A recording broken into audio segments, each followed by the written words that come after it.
na maluha dahil sa nalalapit na pagtatapos ng serye na tumagal ng 2 taon. Sabi ko, October 19 pa. Sorry po, di ko talaga mapigilan kasi lang... Oh my God! Baka mamaya may edit na naman to. Sabihin na naman yung ibang rason ba't ako umiiyak.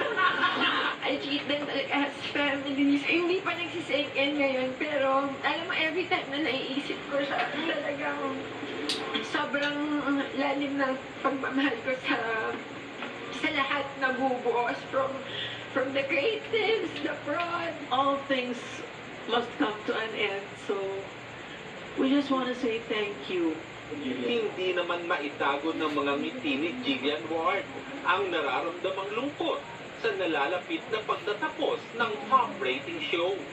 Malungkot po ako, pero mas nangingibabaw po sa akin yung pagiging grateful ko na tumagal po ng ganito yung show.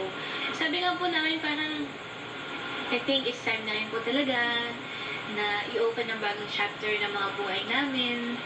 Malungkot, pero ayaw ko isipin ng lungkot.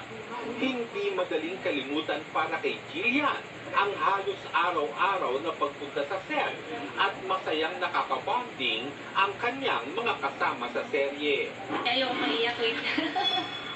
lahat po miss ko, Tito Lar, kasi sabi ko nga po, for the past 2 years, mas madalas ko po nakikita yung mga katrabaho ko kaysa sa family ko.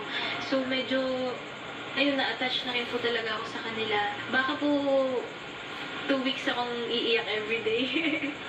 Full force ang main cast kanina, kagaya ni na Carmina Villaruel, Dina Bonnevie, Richard Yap, Pinky Amador, Kazel Inucci, Allen Dizon, at Kim Jisoo. At iba pa, naroon din si GMA Entertainment Group Senior Vice President Lilibeth Razonable at VP for Drama Cheryl Ching-Si. Alam niyo ba na si Doc Carlos yung tatay ni Zoe? Kinukunan pa ni Jillian ang mga natitirang eksena na siguradong ikagugulat daw ng fans. Wala rin pa rin po talagang pasabog. Kung magiging problematic pa rin po ba ang story or kung magiging masaya na kaming lahat.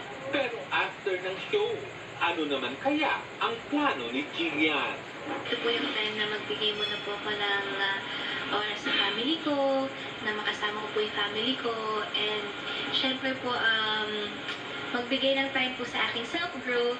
Kumbaga, ayun, meron po palang Sparkle World Tour this October pagkatapos po ng Abot Kamay. OR Santiago, updated sa showbiz happening.